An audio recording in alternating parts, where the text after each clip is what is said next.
지난 2년여에 걸쳐서 발음이 안 되죠.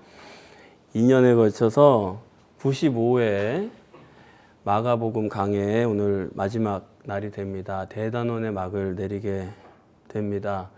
마가복음을 다시 정립할 날이 오려면은 도대체 몇 년이 걸릴지 상상할 수가 없습니다. 본문은 예수 그리스도 복음의 시작이라고 시작했던 마가복음의 결론입니다. 근데 복음의 결론이라 그러면은 십자가로 끝나든지 아니면 조금 더 길더라도 다른 복음서들처럼 부활이나 승천으로 끝내면 좋을 것 같은데 마가복음은 다릅니다. 주님이 하나님 우편에 앉아 계셨다는 거예요. 또 제자들이 말씀을 전할 때 주님이 그들과 함께 역사하셨다는 것으로 결론을 맺으신 것입니다. 이게 참 특이합니다. 단 2절밖에 안 되는 결론인데 거기에 엄청난 것을 담아 놓은 것입니다. 결론이라고 흐지부지하는 게 없이 꽉 채워서 한 것입니다. 이 2절은 앞으로 우리가 같이 해나갈 누가복음과 요한복음의 서론이 되고 그만큼 중요한 것이고, 또 나중에 볼 사도행전 전체를 2절로 압축을 해 놓은 것입니다. 그렇기 때문에 이 2절을 정말로 많은 것을 함축해 놨어요.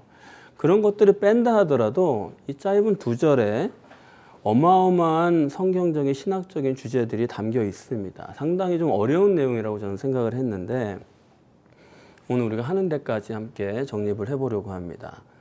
우선은 제자들이 만민에게 복음을 전파할 때 주님께서 저들과 함께 하셔서 표적이 나타났다는 것입니다. 부활하신 주님께서 함께 하시면은 물리적이고 실체적인 역사가 반드시 따라 나온다 하는 것입니다. 이런 것은 지금 이 본문만의 논리가 아니에요. 구약에서도 항상 마찬가지였죠. 구약도 내가 너희와 항상 함께 하리라. 주님이 함께 하기만 하면 거기서 구원이 나타나는 것입니다. 함께 하시는 구원인 거지, 함께 하시는 것과 상관없이 그냥 내가 예수님이 내 죄 사해 주신 것을 믿어, 그것 가지고 구원이 이루어지는 게 아니에요. 그런 거는 구약서도 전혀 구원론으로 생각하지 않습니다. 블레셋과 전쟁할 때도 언약궤만 있으면 우리가 이길 테니까 언약궤 가져와라 그러지 않았습니까? 근데 이겼어요? 졌잖아요. 언약궤마저 뺏겨버린 것입니다. 그러니까 구약에서도 내가 뭘 믿어, 그게 아니에요. 실제로 하나님이 그 사람과 함께 하느냐, 그 문제입니다. 함께 하시기만 하면은 구원이 이루어지는 거예요. 이스라엘 전쟁도 다 보세요. 승패는 하나만이 결정하는 것입니다. 내가 너희와 함께하면, 즉 내가 물리적으로 육체적으로 그런 능력으로 너희 가운데 역사하기만 하면은 너희가 전쟁에서 이길 수밖에 없고, 내가 역사하지 않으면 너희는 질 수밖에 없다. 그렇기 때문에 구약 사람들도 그렇고 우리의 소원은 하나입니다. 자나깨나 하나님이 나와 함께 하시면 된다. 그게 전부인 거예요. 그래서 본문은 그거를 주님께서 제자들과 함께 역사하셨다는 겁니다. 부활하신 주님은 애초에 물리적인 실체였죠. 그렇기 때문에 요한복음 같은 데서는 내 손을 만져봐라, 내 옆구리 창자국을 너희가 만져봐라, 그렇게 말씀하시고, 더 나아가서는 물고기 구운 거 한 마리 가져와 봐라, 그래서 직접 잡수시지 않았습니까? 틀림없이 부활하신 예수님은 실체예요. 영인데도 불구하고 물리적인 세계에 영향을 줄 수 있는 분으로 그렇게 묘사를 하고 있습니다. 그런데 그분이 승천하셔서 하나님 우편에 앉아 계시다는 거예요. 이 앉아 계셨다는 말을 여러분들이 주위에서 생각을 해보셔야 되는데, 앉으셨다는 거는 이런 뜻이죠. 전혀 움직이지 않는다, 그런 얘기입니다. 불변이다, 진리다, 사정이 있다고 왔다 갔다 하지 않는다, 그런 얘기다 이겁니다. 문제는 예수님이 하나님 우편에 앉아 계시지만은 그러면 그게 천국에 계신 거예요, 이 세상에 계신 거예요? 하나님 우편에 앉아 계시다는 건 천국에 계신 거예요. 그런 거지 제자들과 이 세상에 계신 게 아닙니다. 그러면은 문제는 이거죠. 어떻게 예수님이 천국에 계시면서 거기서 꼼짝 않고 앉아 계시면서 동시에 이 세상에서 제자들과도 함께 계시고 또 그들 가운데 실제로 역사하시느냐, 그런 문제입니다. 방법이 뭐겠어요? 성령이죠. 세상을 창조하실 때도 하나님 직접 창조하신 게 아니고 하나님의 신인 성령이 수면에 운행하셨다. 성령이 창조하신 것입니다. 그러니까 성령 하나님을 성경에서는 하나님의 팔이다 이렇게 묘사하기도 해요. 하나님 위에 계시고 마치 이렇게 팔을 내밀어 가지고 아래서 일을 하는 것처럼 성령은 하나님의 팔이다. 그렇기 때문에 이 땅에서의 모든 하나님의 역사는 성령으로 하시는 것입니다. 그러면은 왜 그때는 성부 하나님의 팔로 성령이 역사하고 지금은 성부 하나님이 아니라 성자 예수님의 성령으로 역사하시느냐, 이걸 생각해 봐야 되는 거예요. 성부 하나님으로서의 그 팔, 그것과 예수님의 성령과는 차이가 있습니다. 성부 하나님은 어떤 분이세요? 여러분 다 아시는 대로 객관적으로 존재하는 분이죠. 무동불변의 진리죠.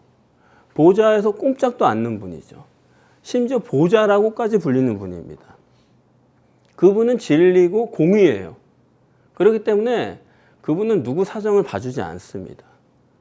그분이 누구 사정 들어가지고 이렇게 해주고 저렇게 해주면은 도대체 이 지구가 어떻게 온전할 수가 있어요?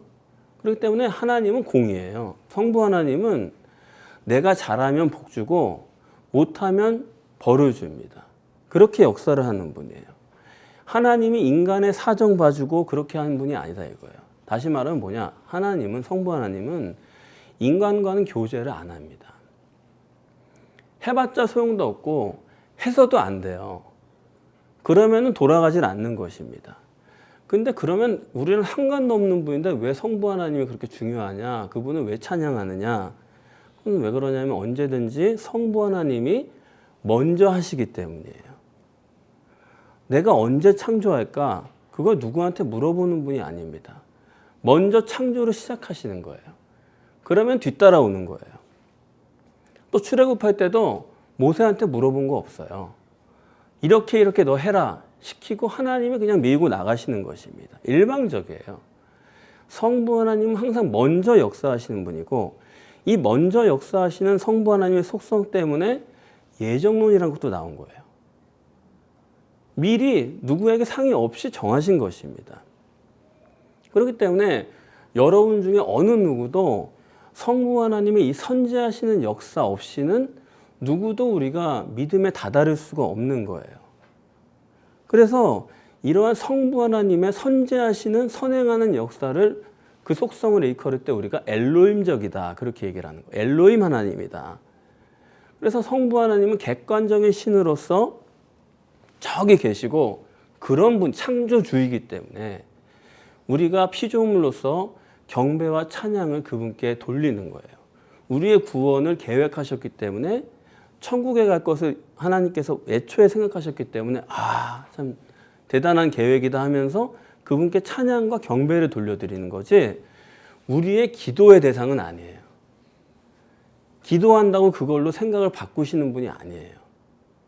상의하는 대상이 아니다 이겁니다. 교제의 대상은 아니다 이겁니다. 그러면 어떻게 해야 되느냐? 우리는 하나님이 인간을 사랑하시고 교제하시고 간섭하시고 그렇게 역사하시는 다른 하나님이 계셔야 되는 거예요. 그게 무슨 하나님이에요? 여호와 하나님이라 그러는 겁니다. 그분은 우리의 사정을 들으시고 그러냐?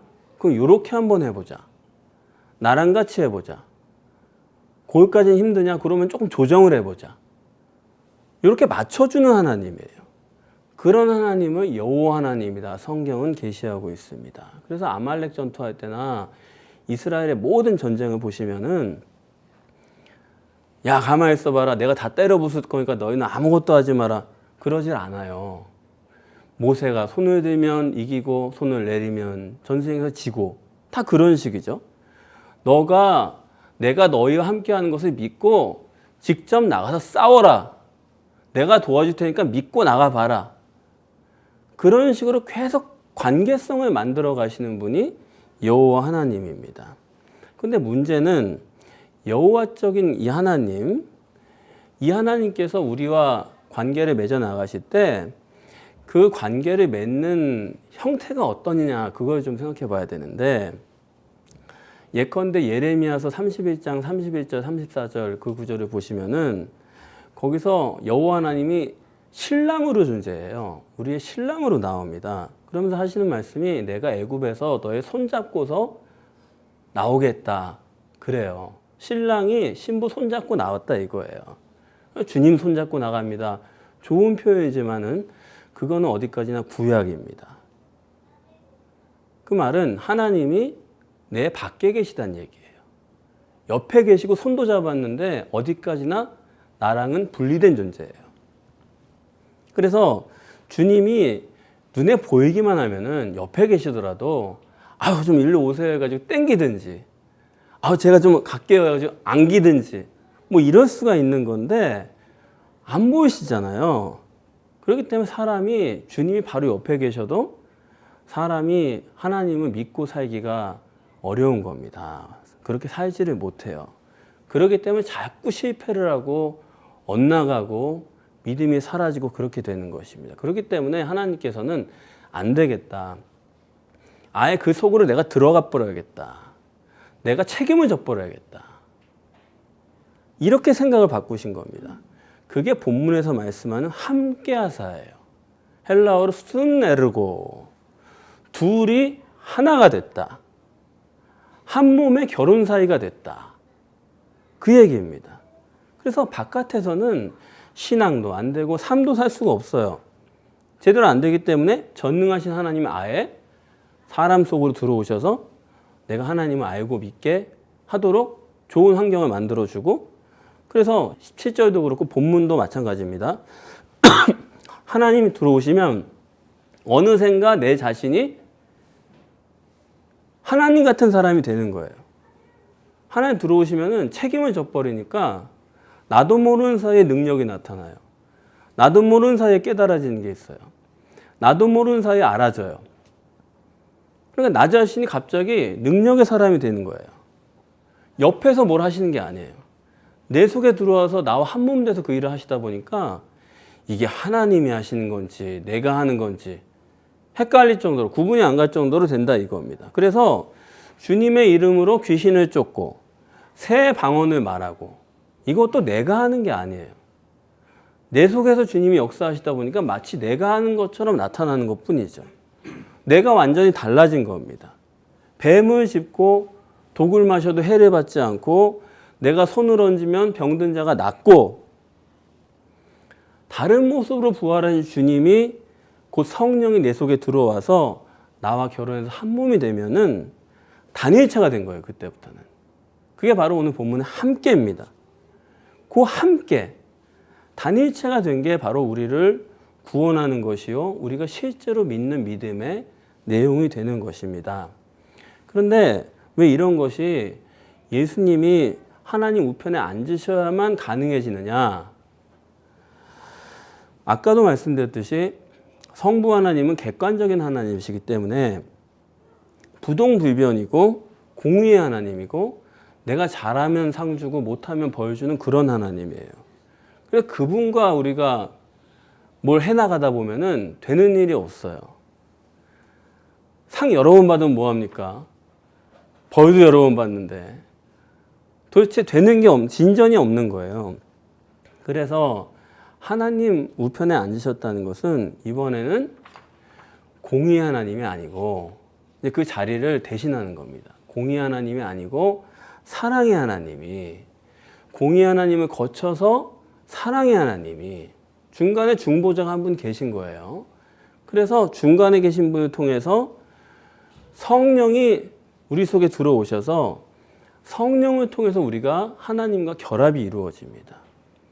그 결합 속에서 실제로 내가 육적인 물리적인 능력자가 돼요.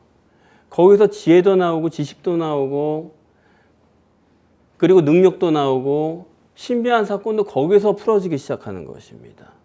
그래서 본문은 결론을 보면은 하나님이랑 내가 하나 되면 어떻게 되느냐 할 때 표적이 나타나는 걸로 결론을 이렇게 내리셨는데, 아시다시피 하나님의 목적은 전혀 눈에 보이는 게 아니지 않습니까? 눈에 보이는 건 다 과정일 뿐이지 하나님은 눈에 보이지 않는 것을 이루려고 하는 분인데, 그러면 부활하신 주님은 눈에 보이지 않는 영이신데 그분이 성령으로 우리 안에 들어오셨단 말이에요. 그러면은 그분이 보이지 않는 분이 오셨는데 왜 표적이라는 게 도대체 필요한 거냐. 기껏 지금까지 보이지 않는 걸 다 해오셨는데 왜 이제 와서 다시 표적이냐. 그건 뭐 너무나도 당연하게 따르는 표적으로 오늘 본문에도 나타난 바와 같이 말씀을 확증하기 위해서라는 것입니다. 그러니까 안 됐지만은 이 표적을 안 할 수가 없는 거예요. 왜냐하면 다 믿음이 없는 사람이기 때문에 결국 표적이란 단계를 또다시 거칠 수밖에 없는 겁니다. 저나 여러분이 여기 오늘 나오신 것은 그냥 나오신 거 하나도 없어요. 하나님께서 다 보이는 걸로 역사하시고, 하나님이 보이게 역사하신 게 다 표적이거든요. 그게 일상적인 게 아닙니다. 하나님이 다 이끄셔가지고 그 보이는 것을 따라서 여기까지 나오게 되는 거예요. 그렇기 때문에 지금 기적이 일어나고 표적이 일어난다고 해서 여러분들이 그거를 뭐 특별한 일로 눈이 휘둥그레져가지고 그렇게 보시면 그거는 전혀 잘못 보시는 것입니다. 그러면은 여러분 생각에 말씀을 증거하기 위해서는 표적이 있어야 되느냐 없어도 되느냐. 아까 말씀드렸지만은 이거는 지금도 그럼 말씀을 증거하려면 우리가 표적이 좀 나타나야 되는 거 아닙니까? 이렇게 생각하실 수 있겠죠. 그런데 이것은 어디까지나 초대교회 때의 얘기예요.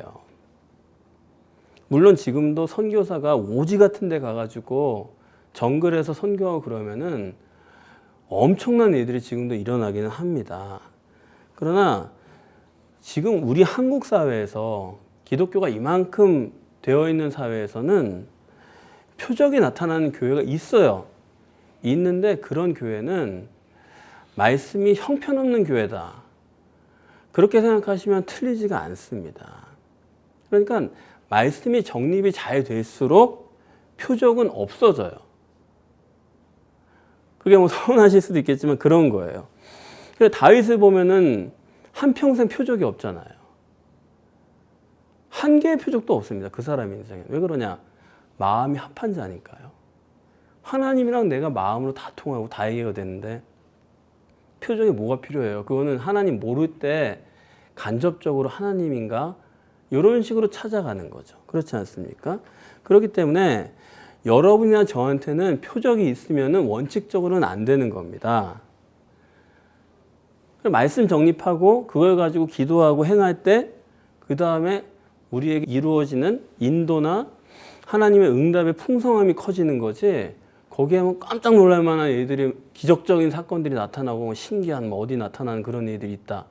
그거는 전혀 아니에요. 그런 일이 여러분 가운데 있으면 이거는 심각한 거예요. 여러분들 기적이 나타났다 그러면 여러분들 내가 믿음 좋다가 아니에요. 내가 많이 육적이 됐나 보다. 오죽하면 이렇게 보여주실까. 환상을 봤어요? 회개하세요. 심각한 거예요. 다만 여러분들에게 제가 늘 걱정하는 건 뭐냐면, 우리가 이렇게 말씀을 정립을 잘 하고 있는데 그 말씀을 얼마나 실제로 여기느냐 하는 것은 좀 걱정을 합니다. 말씀을 듣고 여러분들이 그냥 그렇단 거구나, 그건 안 되는 거거든요. 영접이다, 하나님 내 속에 모시는 거다 할 때도 하나님 실제로 내 속에 들어온다, 여러분 믿어본다고 해보세요. 그러면 어떻게 하면 하나님을 실제로 영접할까? 어떻게 하면 하나님이 실제로 내 속에 들어오실까? 요걸 아주 고민을 하게 될 겁니다. 그런데 대부분의 교회에서도 다 그렇죠. 우리도 그렇습니다만은 처음에 오면 영접기도 시키잖아요. 영접기도 했으니까 됐습니다. 이러고 끝내버리는 거는, 이거는 정말 심각한 거예요. 그러면은 실제로 하나님은 우리 속에 영접하고 주님이 내 속에 계시고 오늘 본문 말씀처럼 함께 하시고, 그게 어떻게 해야 가능한 거냐? 어떻게 해야 되냐? 그게 이제 마가복음의 결론입니다. 주님 지금 어디에 계세요?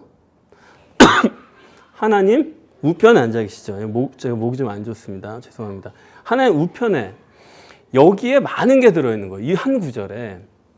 하나님 우편에 계신다는 거는 하나님이 계시다는 거고, 하나님 우편에 또 같은 하나님이신 예수 그리스도가 계신 거고, 성자 하나님이 계신 거고, 그리고 그분의 역사를 통해서 아래서 지금 실행을 하고 계신 성령 하나님이 계세요.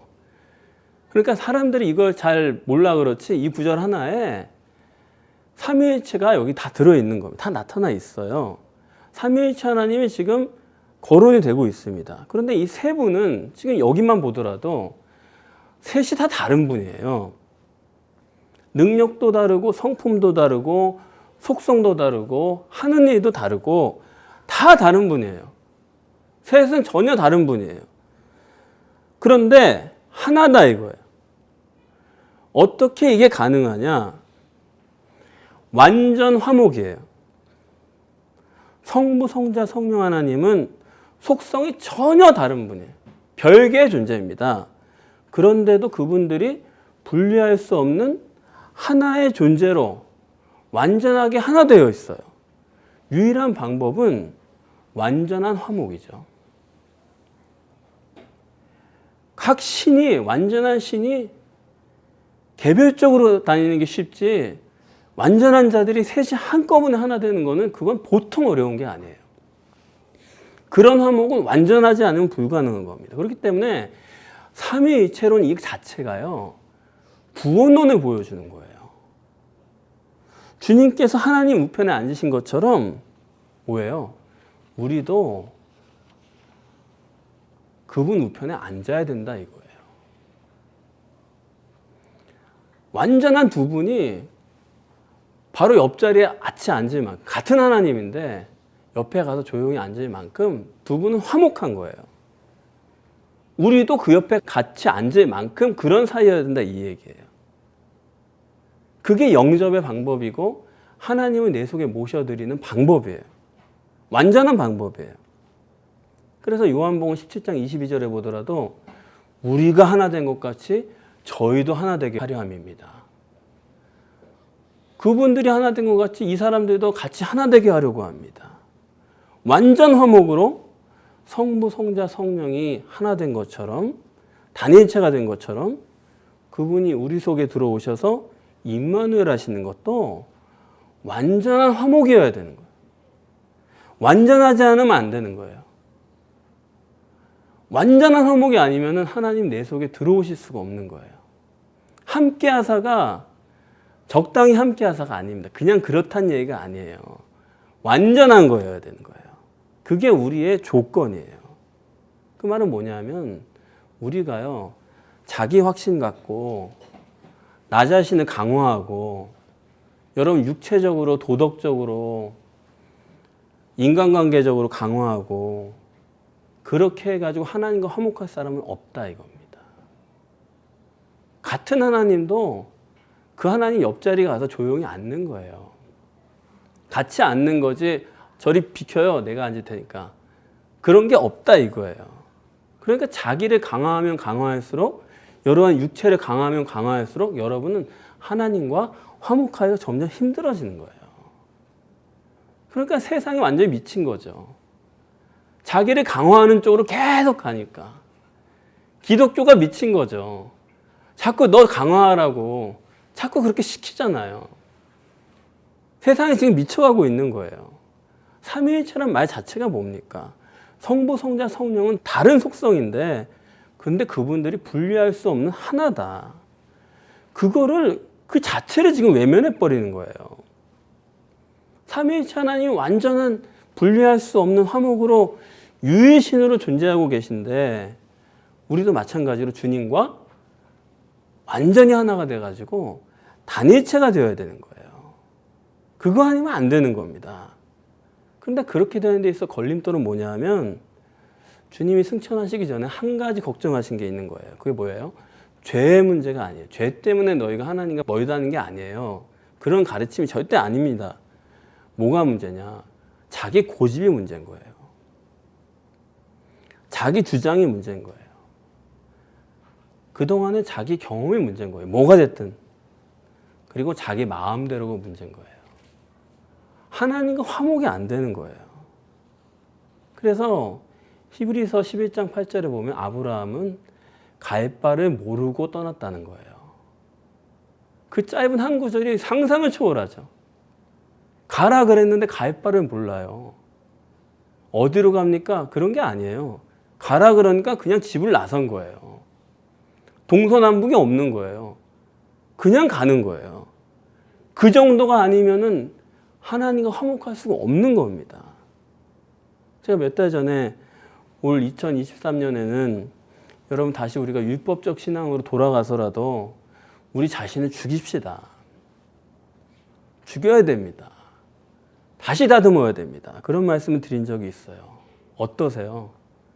그동안에 달라지셨습니까? 더 나빠졌을지도 몰라요. 그런데 그래서는 천국은 그냥 안 간다 그 정도로 생각하고 다시 시작을 하세요.